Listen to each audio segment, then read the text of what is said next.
All right, everybody, and welcome to Stadiacast, episode number 150. We're recording this one on Sunday, the 24th of April, after a week's break. Happy to be back. Bill, how the heck you doing this morning, my friend? I'm doing really well, man. I got to go see my daughters and my grandson yesterday, and got to sleep in a little bit this morning, and I am ready to talk about video games. That is fantastic. I didn't get to go see anybody because we're getting another storm. We had like 2 feet of snow last weekend, essentially. We had 2 inches of rain overnight.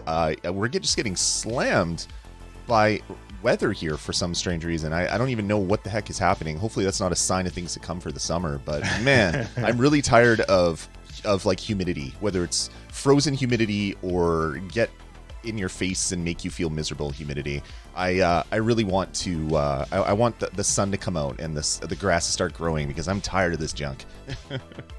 Yeah, it's funny. My son is on the golf team for our school, and he was at the golf course, and I picked him up after practice, and he said, "Man, the grass on the golf course is so green, and everywhere else is just so awful looking." And I was like, "Yeah, well, they spent a lot of money to make it look that green." Yeah, they definitely do. All right, everybody, welcome to Stadiacast. There's many different ways that you can help us out here. The first is to give us a thumbs up below. If you're watching this right now, hit the little thumbs up button, this thing right below us. That helps the algorithms. It helps show people that this content is awesome if you think it is awesome. So we'd love the thumbs up. You can also subscribe if you want to get notifications on the channel. And then, of course, you can join if you want to become a member of the Nerd Nest team. You can join up on YouTube, and that gives you access to a special Discord channel for supporters and a bunch of other stuff as well. You can do that over on YouTube. And if you're watching this after the fact, if this is a VOD, if you're just happening to come by because you want to hear us talk about Pac-Man or a bunch of other stuff, you can do that by super applauding or super thanks. They change the name every second day, so I can't even remember what it is. And that it's will always a bad name too. It definitely is, and that will show up for us so that we can talk about it at the end of the show or in a separate video. So anyway, let's get into Stadiacast. So Bill, it's been a couple weeks since we last chatted. So I'm going to turn this music off because it's about to kick into high gear, and I don't want that to happen. So since we last chatted, what you been up to? What have you been playing, man? Honestly, I haven't been playing a lot, but I have been playing Pac-Man Mega Tunnel Battle. You know, the fact that they had that demo reminded me of that game. If you've watched the show for a while and you've ever seen just my screen, you see a lot of Pac-Man stuff behind me. I'm a huge Pac-Man fan. Mm-hmm. And man, Mega Tunnel Battle is fantastic, and I just wish it were more popular because there's a lot of bots. I'm playing against a bunch of bots, and that means I win a lot, but it would be better to be playing against real people more often. So I wish it was a Stadia Pro game. I don't think it is it? It doesn't have a Pro next to it on mine, but I own it. So it was at one point, I believe, wasn't it? Okay. For a small period of they sold it, then I think it went Pro for a small bit, and then it's out of Pro. I think I can't remember. That's like so long ago. My brain isn't functioning right now. And B, I wish it was on Xbox and PlayStation and PC and everywhere else, and had crossplay between all of them, so that I could jump into a game right away. Right. Although, you know, you can jump into a game right away, but you're playing against bots. It's still fantastic. Although I will say, if you're ever wondering, so back when you first got your, what do they call the blue and orange controller? Midnight? No. The Founder controller? They have like I think it was called Midnight. I think that's what it was called. It? Okay. I think so. The Founder's controller, when you first got yours, you ran into an issue where the trigger was like super sensitive, right? Right. I'm running into Pac-Man is a great game to test that with because you hold the triggers to zoom out. And Right. so I was playing it. It is a plural game. Thank you, Tom. So if you pull the trigger, it zooms out so you can see the other boards around you. And when I first started playing, I was using my Wasabi controller. It was doing this weird like fluctuation thing, and I was like, "Oh, is that some kind of latency or something?" But then I did the thing that you said, where you just put your finger underneath that trigger and just push it out. And I only did that once, and then everything was fine. Yeah. But I think that my Wasabi controller might be seeing the end of its Oh days no. if that continues, because I love this controller. I love the color scheme, but I can't have the trigger depressing whether or not I'm hitting the button, because that is depressing. It is depressing. That's what's happening with my black controller. My right trigger is having issues now, and one of my analog sticks has like stick drift. So what I probably need to do is just get some compressed air and just go to town on this thing, and maybe there's just a chunk of dust or cat hair or something. Like I've never had to deal with that for like years. Like we had cats like 14 years ago, and then we didn't have cats forever, and now it's like there's cat hair everywhere. So I wouldn't be surprised if it's just cat hair that is getting into all my damn controllers. It doesn't matter how many times you vacuum or dust or whatever.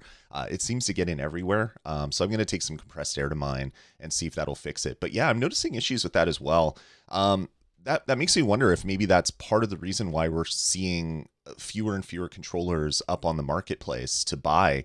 Maybe they're either going back to the well and trying to figure out ways to get past all of these issues, or maybe they're just not seeing the interest, so they're not manufacturing more right now, or maybe it was just a weird thing to do with COVID and a lot of big factories in China shutting down because of all that stuff. Maybe that's why there isn't enough of these things available. But yeah, it's like it's a really weird thing, and Nintendo went through it. A bunch of other companies have gone through this type of stuff, so it's not super surprising. But yeah, it definitely does seem to be a common problem with a lot of early controllers that people got their hands on.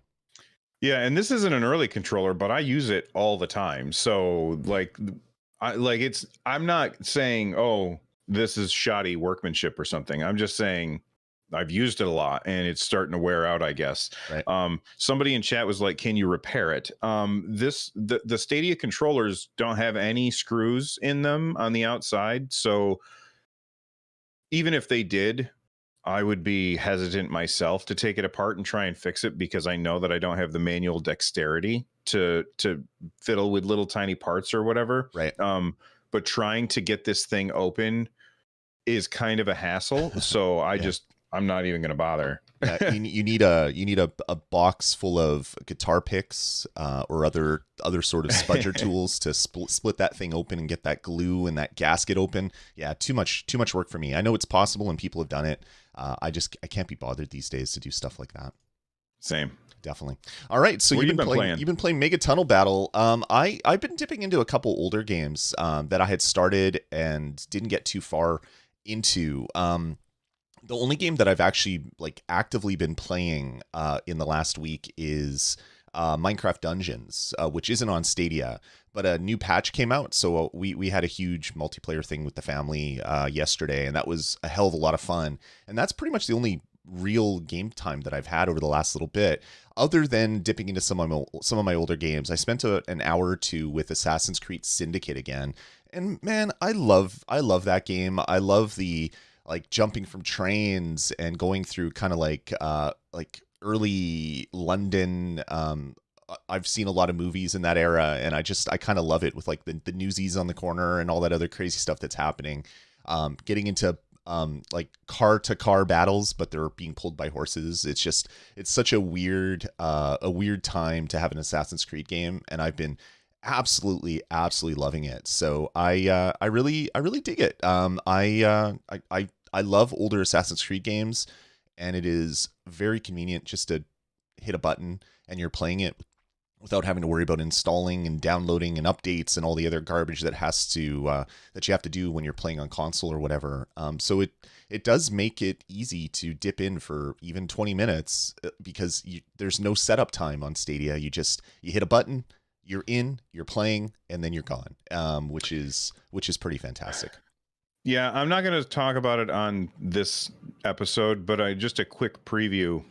I was trying to play Elden Ring on my Steam Deck, and I had to patch it, and I got caught in this like patch loop for 2 hours. Ugh, yuck. 2 hours. I'm not even kidding. 2 hours, and then I said, "Screw it." I gave up, just deleted the game, re-downloaded it, and everything was fine. But 2 hours of patching.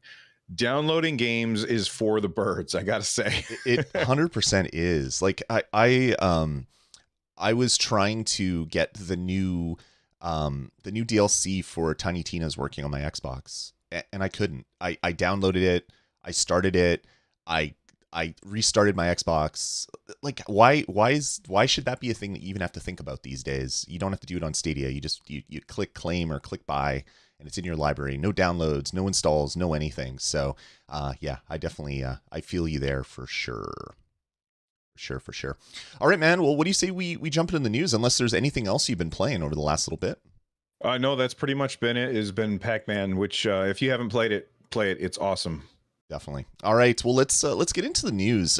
We got two chunks of news from Google this week. The first up is a This Week on Stadia. This is surprisingly not talking about the pro titles that are coming for May, because we're about a week out. This is where we would have expected to get that, and we'll get to that in a second.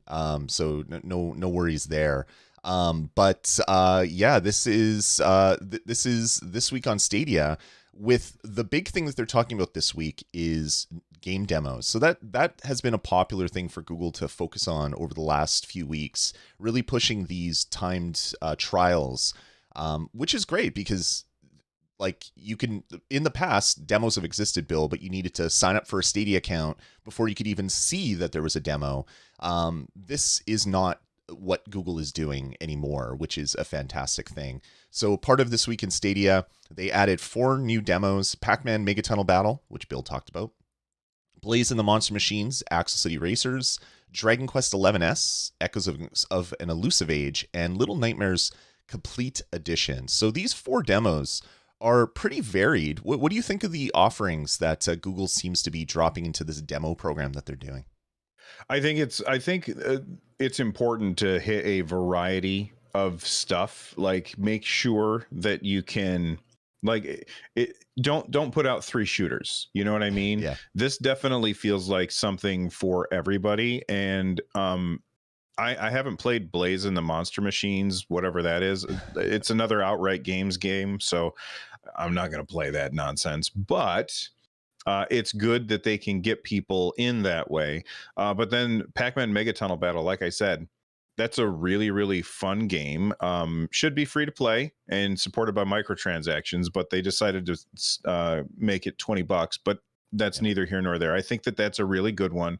And then Dragon Quest XI's is one of the best traditional RPGs that I have played in the past 10 years, I'm going to say. Yeah, it's really good. It's so good. And getting to play that for 120 minutes. Now, that sounds like a lot, but there is a lot of talking in that 120 minutes, just so everybody's aware, which I think is good, because if they had done a 30-minute thing like they did with Pac-Man, I don't know if you would have even gotten to combat. But right. That game is Dragon Quest XI's is awesome, and it's beautiful on Stadia, and it works really, really well.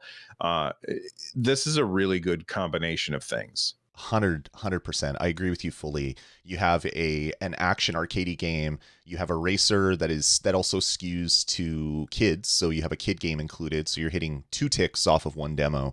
You have a big JRPG, and then you have Little Nightmares, which is kind of a smaller more bite size compared to some of these other games, a horror game, giving a lot of different options for people.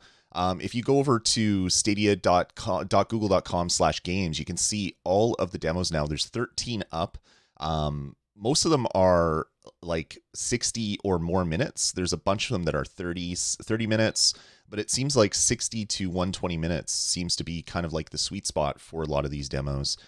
which is really, really great. So Axolotl Racers, Dragon Quest, Grime, Humankind, Little Nightmares, MotoGP, Pac-Man, Risk of Rain 2, SteamWorld Dig 2, Super Animal Royale, Jackbox 8, World War Z Aftermath, and Ease 9, Monstrum Nox are all available as demos right now on Google Stadia. You don't even need an account to play them. You just need a Google account. You don't need a Stadia account. So if you have a Gmail, you click through and then get into it. Patrick in the chat room saying, are time trials the same as demos? Yeah, essentially. This is a demo that the developer doesn't have to actually make a bite size chunk of code. It's basically you play the game, and then after whatever 30, 60, or 120 minutes elapses, it says, sorry, your demo's over. Do you want to buy this? It's available on the store. Click here. And then if you click it, you can go pick it up. And a lot of these are on sale a lot of times as well. A really good way to introduce people to kind of what Stadia is and how quickly they can get into playing games. Yeah, it's something that Lloyd and I said a billion times that they should have been doing from the very, very start, because this shows it, the easier the way, the lower amount of friction that you can put between a purchase decision and a consumer, the more likely you are to onboard them. And if you look at this, it doesn't say anything about Stadia Pro on there. So there's nothing there that makes people think, subscription, because this is not a subscription. I mean, yeah, you can scroll down and there's Stadia Pro there, but nothing on like trying these games is locked behind Pro or anything. It's just, hey, random person who happens to have a Gmail account, you can try this and play these games right now. I was talking to my daughter, and her boyfriend just got like a new place, and he was setting up his Chromecast, and he messaged me and he was like, I don't remember how to set this up. And so like I was like, well, try this or whatever. And he goes, okay, I got it figured it out. And I go, oh, by the way, try Sekiro. It's a really, really good game. And so he was playing that, and he texted me and he goes, man, why don't more people use this? Why aren't more people talking about this? I was like, I don't know why, but it's really good, isn't it? And just looking at the games, don't take it away from the screen, Lloyd, because I don't have it on my screen, but I'm looking at yours. Dragon Quest 11S, Grime, SteamWorld Dig 2, Risk of Rain 2, Pac-Man, Jackbox, and Ease 9. Those are really fantastic games. And if you have not played any of those games, you should absolutely try one of those games at least. And get somebody who doesn't play Stadia, send them a link. Hey, try this out, see what you think. I think it's pretty compelling stuff. 100%. And this is a means to an end for Google, I think, which is someone goes to Google and says, I want to buy Dragon Quest 9. And then it's going to, they search Dragon Quest XI, hit enter. And what could happen in the future, it's not happening right now, granted, but it could happen in the future, is right at the top of your search thing saying, do you want to try Dragon Quest 9? It's available for 120 minutes on Google Stadia right now. Just click to play.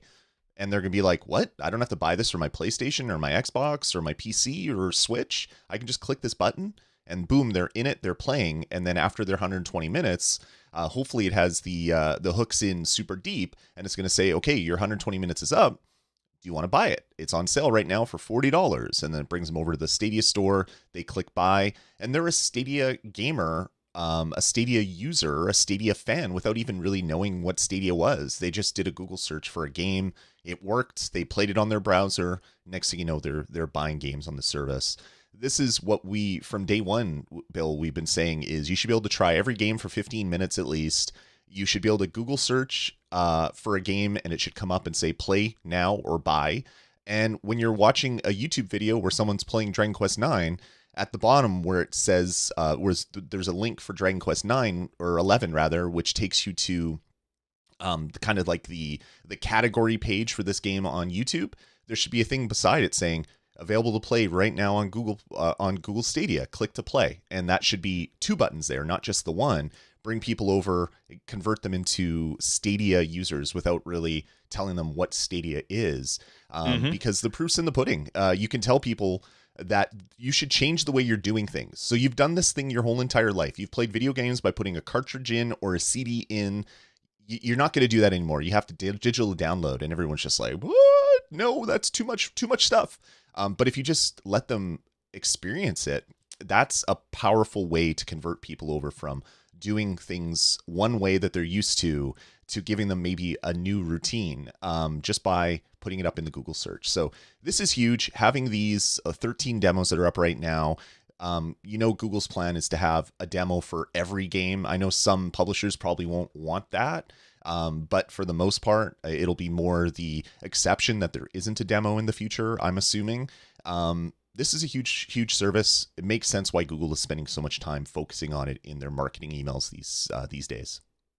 Yeah, I mean, and I think one of the very first episodes of Stadiacast, Lloyd and I talked about the golden age of game demos, where, like, I remember, like, both of us remember back in the day where you would go and you would get a magazine and it would come with like a disc, and then you could put that disc in your system, either your console or your PC, and you could try a few games and just see, hey, how's this game work? But in order to do that, the devs had so much work to do. Yeah. This requires no work on the part of the devs at all, because all they have to do is say, well, I'm just going to let you play it for X amount of time, and then you could just shut it off. And that's so much easier. And devs, if you think that your game is good, put out a demo and you will sell people on it. I'm going to go back to Nintendo Switch when ARMS came out. Mm-hmm.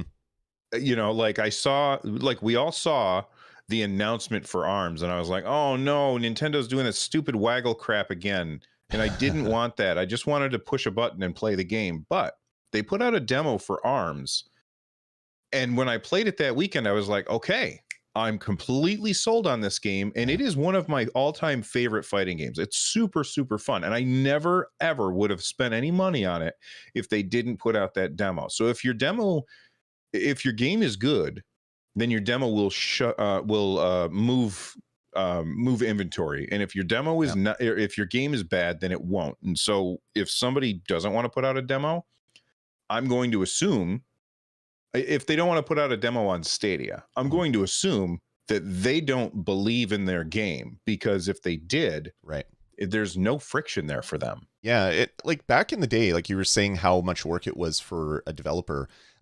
They would be working on getting their game to gold so that they could actually get it pressed onto CDs and put into stores. And they would also have to get demos available for magazines and early websites months before the game was coming out, because when you get things in a magazine, you need to get that stuff into the magazine 6 weeks, 2 months before it is actually gonna appear in stores, because it takes time to create that stuff, move it around the country, et cetera, et cetera. So a lot of these demos were made 3-4 months before the game was supposed to come out, because they had to get it done. And that is a lot of work. That's a lot of work, taking people from finalizing the game as it's heading to gold. There is no effort here, as far as I can tell. You say, I want to have a demo, you choose your time, boom, it's there. It's the same game as if you bought it, but you're limited by time.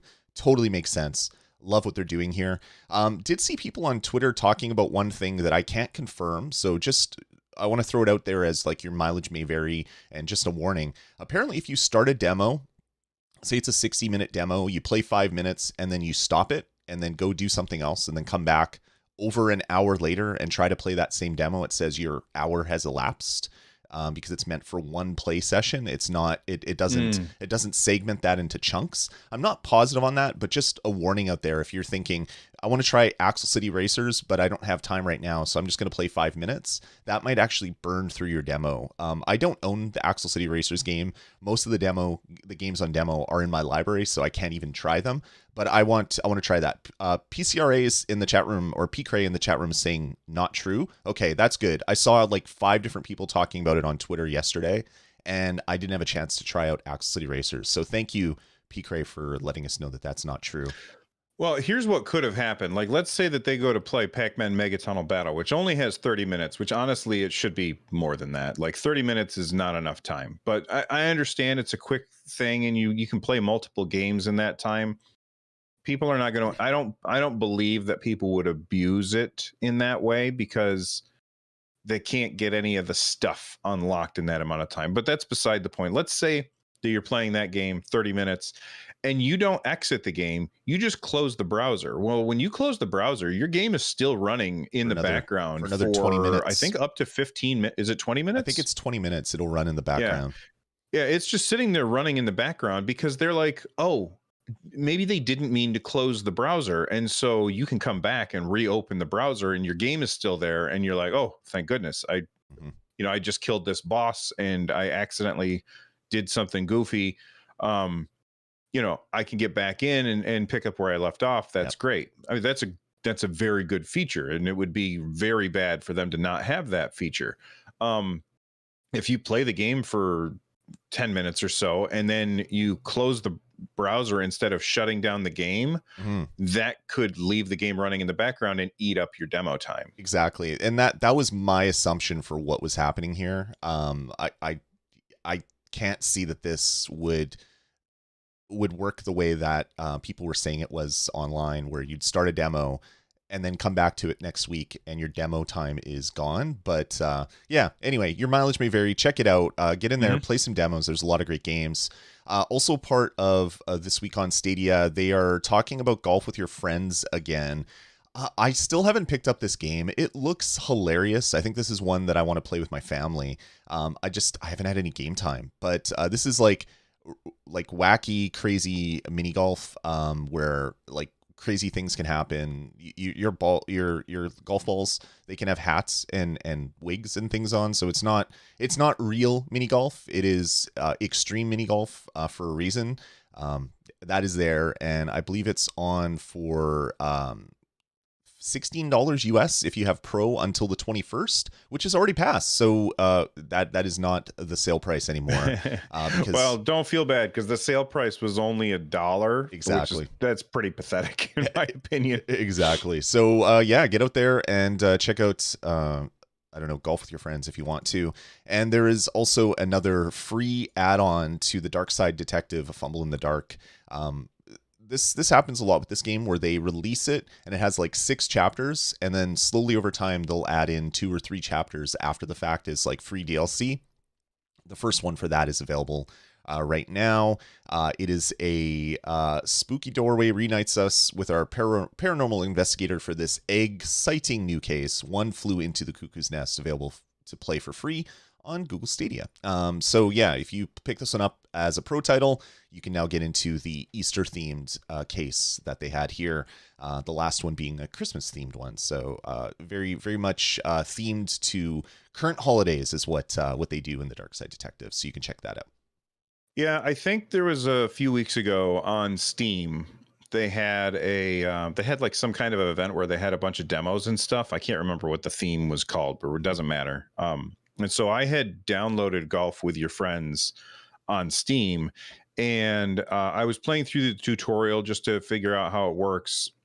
And it's definitely enjoyable. I would not play it by myself. And I just Googled, and I don't know how accurate this is, but it seems like this game does not have crossplay with other platforms, which that's very bad when it comes to Stadia. I'm a huge fan of Stadia, but it's a brand new platform and it doesn't have as many people playing. And the fact that this game doesn't have crossplay means it's going to be tough to find people to play this game with. Now, if you picked it up and you're looking for people to play with, we do have a community Discord. Maybe you can, put a match together with some other Nerd Nest people, which would be awesome. And that's why we have that Discord. There's a link in the description below if you're watching this on the YouTube channel. But games need to launch on Stadia with crossplay, or it's kind of a disaster zone, in my opinion. Yeah. Do you have any?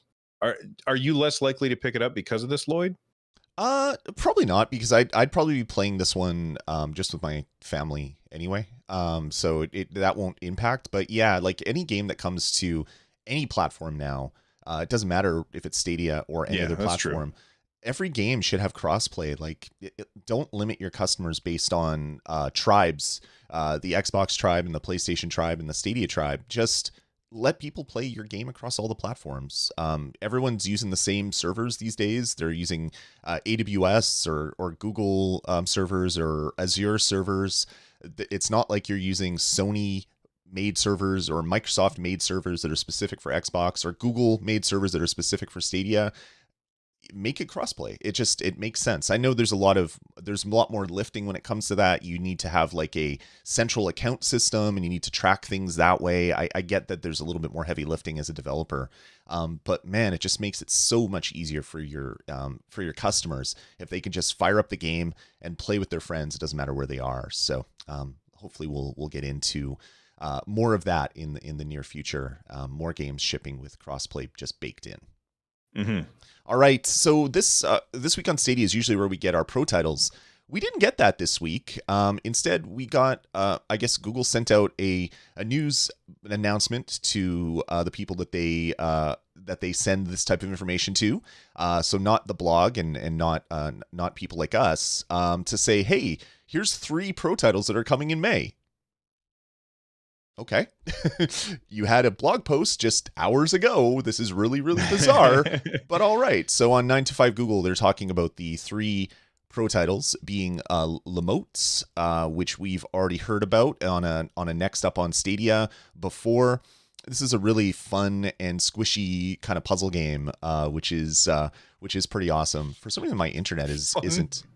Fun and squishy. Fun and squishy puzzle game. Yeah, because that is a sentence that Lloyd said in 2022, people. Come on, Lamote, they're all very squishy and cute little squishy gelatinous creatures. So this will be coming, which is great. But then we're getting 2 other ones as well. So Lamote, I already wanted to play this game. I can't wait to play this game, and now it looks like that will be something that I can do May 1st, which is fantastic.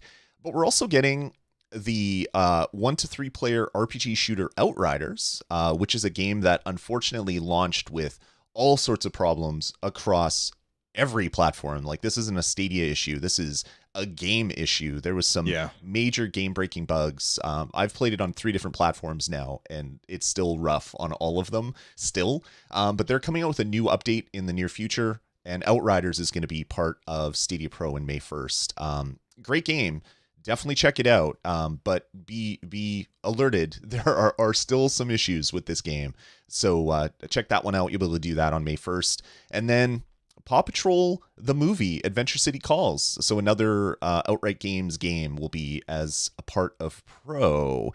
So these are 3 pro announcements. We usually get 4 to 5, so maybe this isn't the only announcements we're going to be getting. We also don't know when Deliver Us the Moon is going to be coming out, because that was supposed to be out April 1st and then got pushed. So maybe that will join Pro for May as well. We don't know. The 3 games that have been announced already, Bill, what do you think? This seems pretty decent. Lamote, in particular, is launching across a bunch of different platforms all at the same time. You won't have to buy it if you are a Stadia Pro member. That's a pretty nice little bonus there. I think personally for me, it's not appealing, but I can see how somebody who likes 3D puzzle platformers would really enjoy this game. And so I think it's really great that it's coming to Stadia Pro.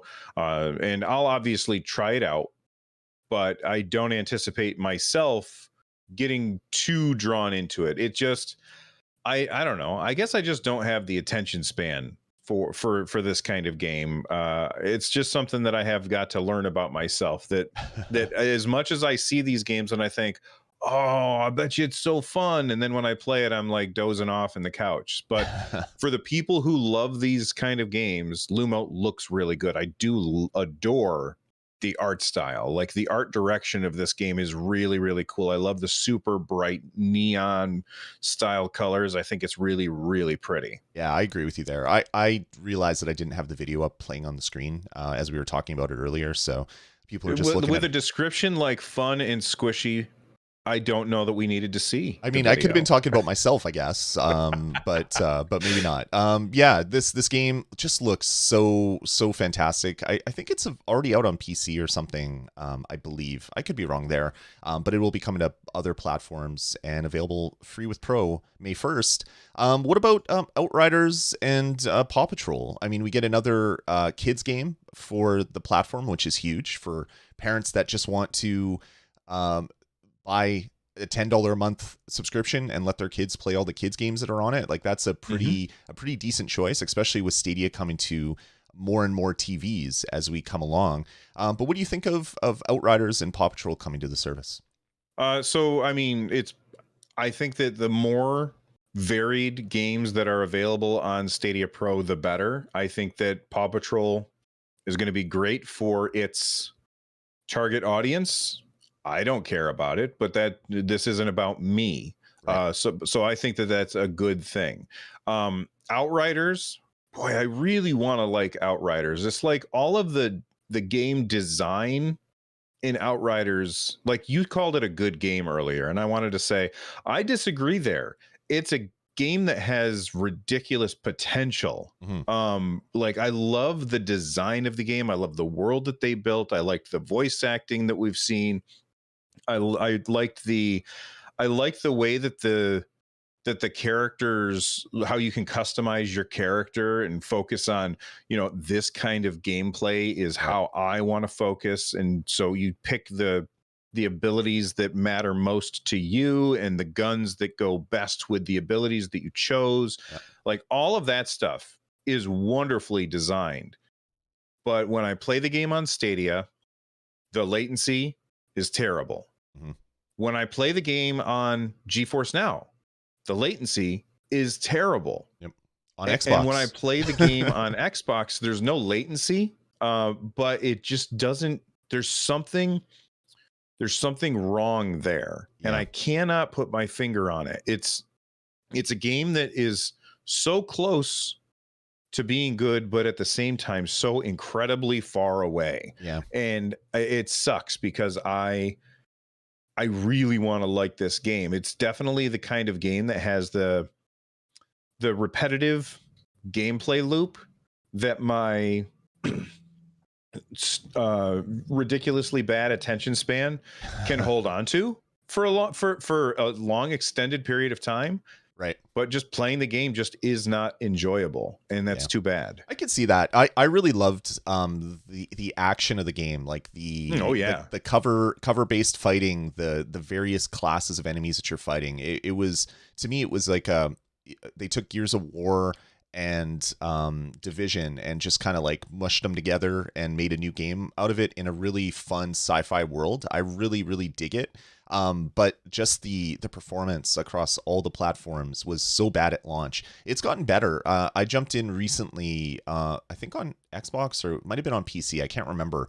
And all of that kind of like weird, because even on Xbox, it was like the latency wasn't an issue, but it felt like an issue because you'd move the camera and it would take like a split second for the camera to move. And it wasn't a latency issue. It was just the way the game was tuned in, because you would hit the fire button and you'd immediately take, like, you'd fire around immediately.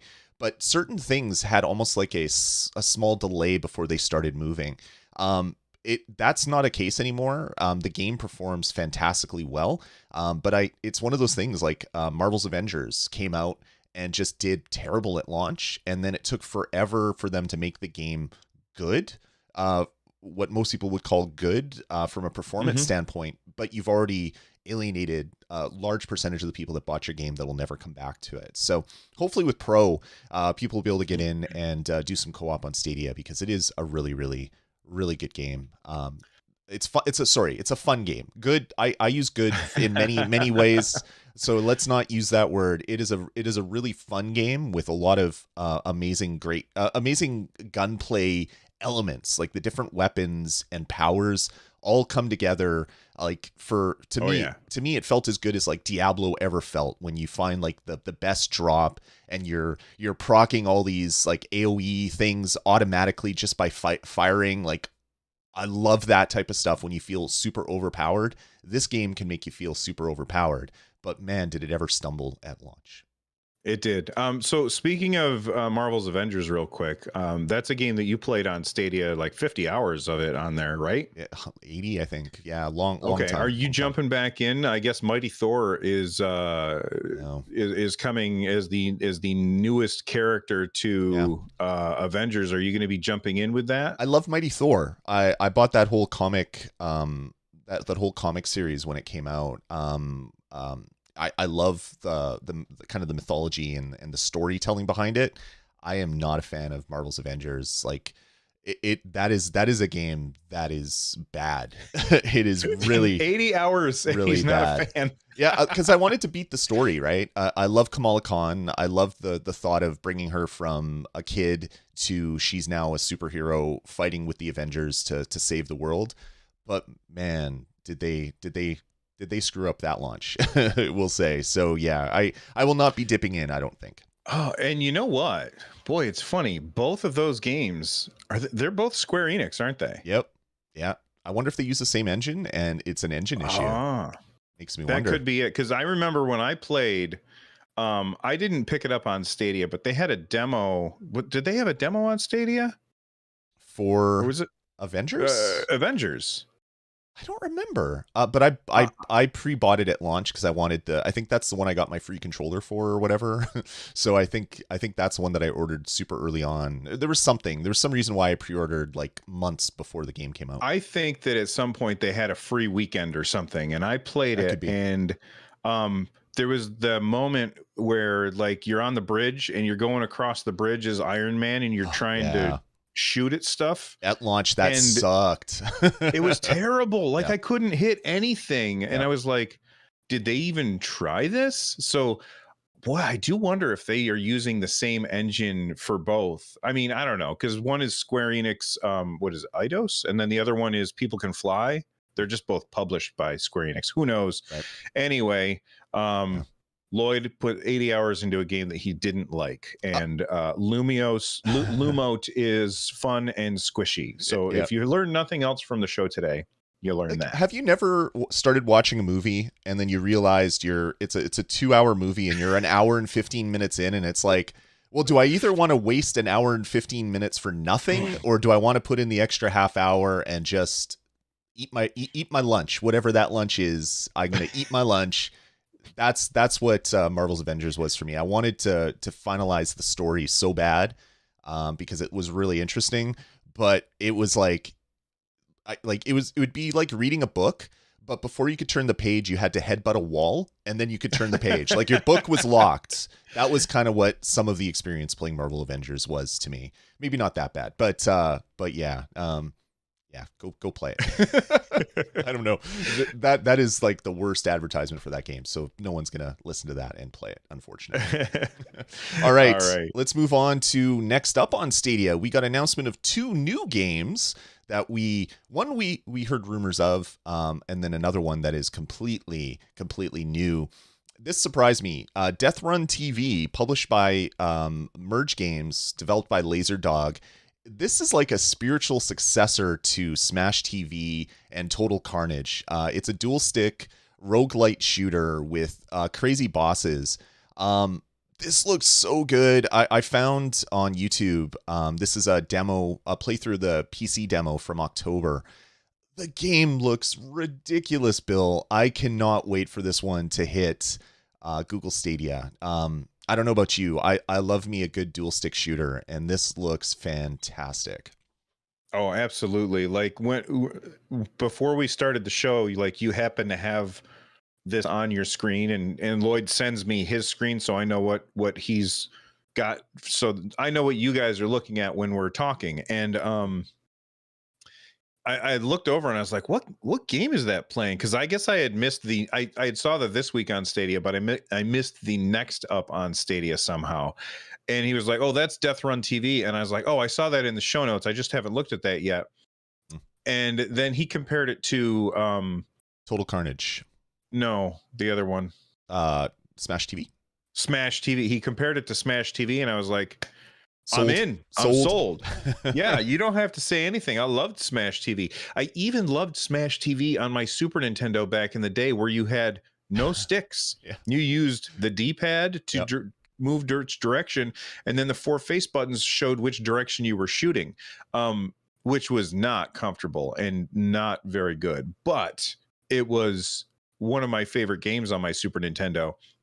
And I remember throwing a lot of quarters at it in the arcade as well. At least Hmm. I think I do. I don't know. It was a long, long time ago, as you can see by my beard. Yeah. Anyway, this game looks cool, and I absolutely can't wait to try it out. Yeah, it does look good. So there's you get likes, like you're doing this for the fans. So very much like Smash TV, where you're doing it for the fans and you get 7,000 toasters and a bunch of Yeah. washing machines at the end. You're doing this for the likes, but also you can get mutations and other powers that are given to you as you play through. So that goes into the roguelike mechanics that are in it. Bunch of different weapons. This game looks so good, dude. I can't wait for this one to launch. Death Run TV will be coming to Google Stadia coming soon, according to Hmm. this blog post. I love it. Love it, love it, love it. And then we also know that we're getting Five Nights at Freddy's Security Breach. I've never played a Five Nights at Freddy's games. My kids were obsessed with it for, I don't know, a month at one point, because it seemed like every young kid was playing this game, even though it's a horror game, which was so weird that all these parents in kindergarten were letting their kids play this game for whatever reason. So my daughter, I think, had like a stuffed animal and toys for Five Nights at Freddy's, even though she never played the game, but she just loved the Hmm. characters for whatever reason. We're going to be getting the newest one, Security Breach. It's going to be coming soon. I love how they call it a family-friendly horror game, which is just like the most like opposite, like oil and water description for something. But yeah, this will be coming to Google Stadia soon as well. Are you excited about Five Nights at Freddy's at all, Bill? No, I don't care. But you know what? I do understand the idea of a family friendly horror game, because you're playing the game and you get to be scared, but Right. it's not like gross or anything. It's just like Not gory. a jump scare or something pops out at you and you don't Mm. expect it. And the game is designed so that when that happens, it does a like a musical note at that same moment. And Right. I like, I really, really like being scared. Like it's a fun thing for me, is like playing a game and being like, whoa, but I don't like gross stuff. This, however, is not targeted at me. It's definitely something that is, I understand the idea behind family friendly and horror. Right. Um, so I do get that, but I'm not going to be playing this game. Yeah. Another one that comes to mind is Bendy and the Ink Machine, Yes. which I remember my son played that one. And like when you see it, like everything is ink, Mhm. but it's like blood, but it's not, because it's all black and white, and it's Right. and they call it ink and everything, and it's very, very creepy. Like I was watching him play it.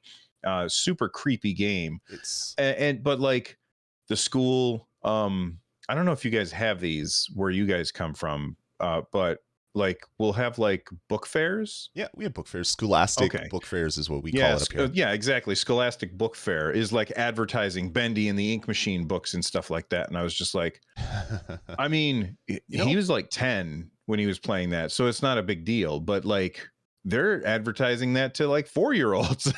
clearly you can take the most mature rated game and just change all the blood to sweat and you're fine, as we learned from Mortal Kombat. Like Mortal Kombat wasn't gross anymore because they took out all the blood. There was no blood, it was just sweat.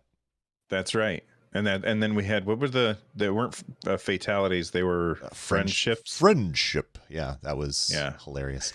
So yeah, two new games coming to Stadia. Next up on Stadia, Death Run TV looks right up my alley. I cannot wait to play this one. Five Nights at Freddy's. Yeah, your mileage may vary. If you like these types of games, go for it. But not my kind of thing. And that is the beauty about Stadia, is we're getting a lot of games that are very diverse, which is fantastic for the platform.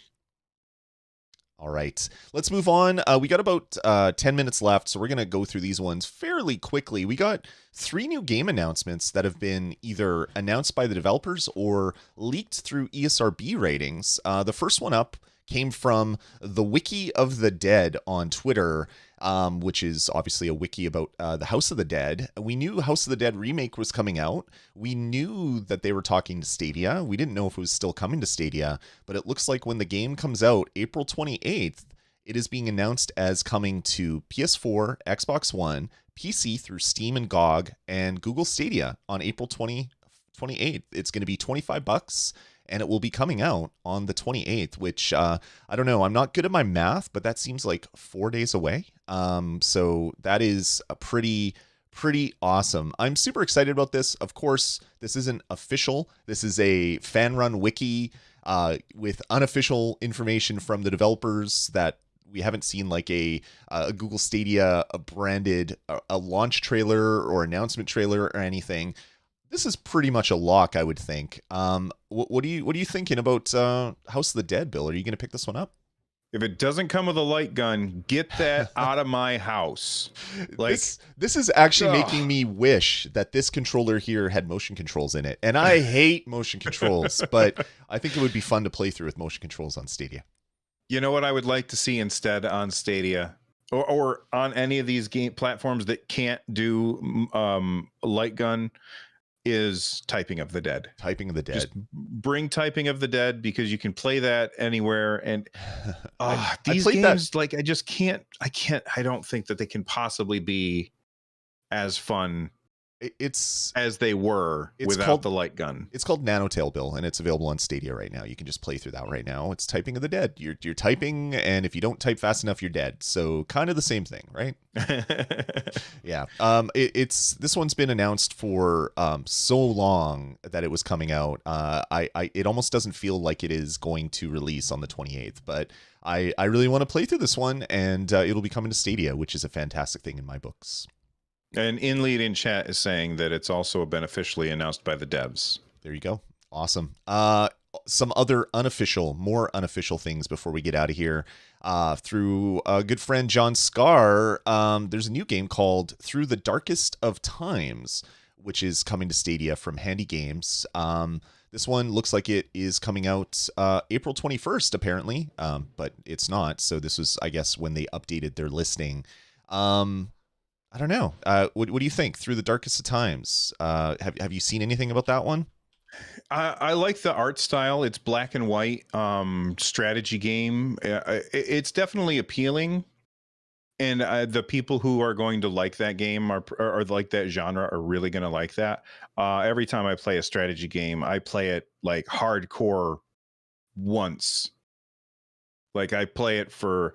I log in, I play one game of Civ, I get all the way through to the end, and then I never start it up again, which is too bad. A friend of mine, he actually still plays Civ 4.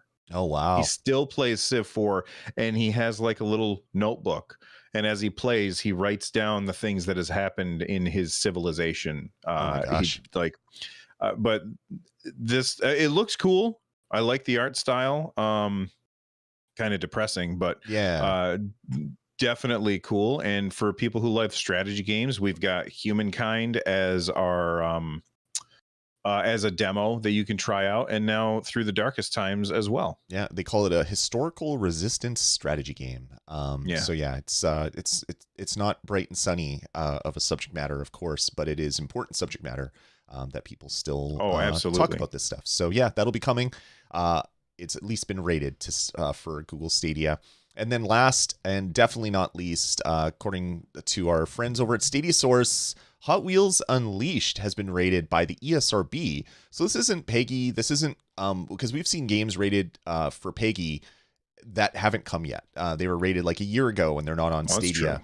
ESRB seems to be a little bit tighter from when something comes to ESRB. Usually release is pretty quick, but obviously we don't know if this is coming for sure. But let's say this, Hot Wheels Unleashed, one of my favorite games of the last year. I think it was like my number 3 game of the year or something.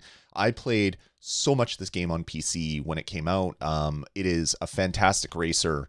If this is really coming to Google Stadia, this is a great get for the platform because we don't really have a racer like this, like an arcadey racer. And I mean, there's the outright games ones, but those have their own issues with frame rates and other things, right? And the little toasty kid coming up every 5 seconds, which just annoyed me to no end when I was playing it. But this is a true arcade racer. You're using licensed vehicles from that are either Hot Wheels cars or actual licenses. Like it has Batman, it has Ninja Turtles, it has the DeLorean. It has a whole bunch of really amazing vehicles in it with full multiplayer and a track editor. If this game comes to Google Stadia, this will be huge for the platform. And I could see people having a bunch of different, like, I don't know, tournaments and challenges and things like that. So yeah, this is a fantastic game. Can't wait to play it, and hopefully it comes to Stadia as it's been rumored to with that ESRB leak. Yeah, again, it looks awesome. I have a lot of nostalgia for the, clamping the orange tracks to the furniture in my house when I was a kid. Right. I had many boxes of Matchbox cars when I was a kid. I loved that stuff. I'm not even a car guy, Yeah, but I absolutely loved my Matchbox cars, and those orange tracks. Like just seeing these cars driving around on the orange tracks, it just hits me with so much nostalgia. This definitely looks cool, and I know that you said that you really enjoyed the time that you spent playing that game. I did. So I definitely hope that this does come to Stadia. I hope it comes with crossplay. Yeah, I hope so. Look at right here, Bill. Look, do you see what's in the middle of the screenshot right by my cursor? Can you read that? Out of time? Out of time. How can you not like a game that has a DeLorean in it? That is the time machine. I couldn't even read it. I just guessed because of the fire coming out of the back of the car. The time machine from one of my favorite movies. You can play it in this game if you really want. It's not the best car in the game by any stretch, but it is a fun one to play through. So yeah, Hot Wheels Unleashed. If this does come to Google Stadia, this is going to be a great get for the platform, and hopefully it comes to Pro, because this would be a great thing to offer the 60-minute game trial, and then if you paid $10 a month, you get access to this. Because there is a bunch of really expensive DLC in this game that I will not pay myself. But if I didn't have to buy the game on Stadia, I might pony up for the like Batcave DLC and the Monster Truck DLC and all the other stuff that has been released on the other versions. Mm-hmm. But yeah, I love this game. Hopefully it comes to Google Stadia very, very soon. So this one was very exciting to me, and I'm really glad to see Stadia Source post about it. Thanks for continuing to troll the ESRB ratings. You have way more patience than I would have. Yeah, because those are not easily searchable. They're not. Back when Stadia was first showing up, it was a whole lot easier to go through the Stadia stuff. But now there's just so much stuff on there. It's really difficult to get through and find the new stuff. So yeah, it's good that they do that. Yeah, my hope is that this isn't a bug where someone went in and updated something and ticked off the wrong box. But this game this game's been out for coming up on 9 months, I think, something like that. Mm-hmm. So it's not like they would be updating their ESRB ratings, because everything else is released as separate DLC packs. So they would be rating those, not this main game. So the likelihood of a misclick is very unlikely, but we'll see if this one comes. And like if we look back through, let me go back to my browser. If we look through this one, House of the Dead, Darkest of Times, and then Hot Wheels, this has to be the fruit of Google's low change porting toolkit. Like you got to think that was why we've had kind of like a 3-month lull of any like really big game releases on Stadia, is that a lot of developers are waiting for the low change porting stuff to be done in such a way that their developer versions, which are running fine, have access to the same libraries on the retail Google servers. So that's, if I had to guess, that was why we're getting all these announcements, bang, bang, bang, bang, bang. These were meant to be out maybe earlier or whatever, but they were waiting for that toolkit to be done. Of course, no official word at all, but we'll see what happens, I guess. Mm-hmm. I'm excited about it either way, whether this just took a time to get here or if this is a sign of things to come with the low change porting toolkit. Absolutely. All right, dude. That is pretty much exactly an hour. Great timing for the show. I want to say a huge thanks to everybody for coming out and hanging out with us. It was great chatting with you all. I'm not as chatty because I'm hitting all the buttons. I already forgot to hit record on the audio version of the podcast. That's because I have 1,000 different buttons I have to hit. So I'm going to have to download the video and get the audio out of it. That's fine. I can't chat as much as I'd like to, but I do appreciate each and every one of you for coming out and checking it out. And I know Bill's been in the chat room having some fun as well. Bill, this was a fun one. Thanks for joining me, dude. Yeah, it was awesome. Big thank you to Granite T Rock for their 27 months of support here on the channel, and Karate Guy Joe for their 9 months of support here on the channel. We really do appreciate the support. Definitely. I just had to clear my throat really quick. So yeah, that's going to do it for us here on Stadiacast. Just a reminder, we record this one every 2 weeks at on Sundays at 10 a.m. Eastern here at nerdnest.tv. You can check out that. Check out all the other stuff we do on the channel. A lot of great videos about Steam Deck and other amazing gaming news that has been coming out over the last little bit. It just seems like we've had an E3 every month over the last little bit with all the great game announcements and releases. So things are getting exciting. Can't wait to talk about it all in the coming weeks and months. But that's going to do it for us. Take it easy, everybody. We'll talk to you here on Stadiacast next episode. Bye.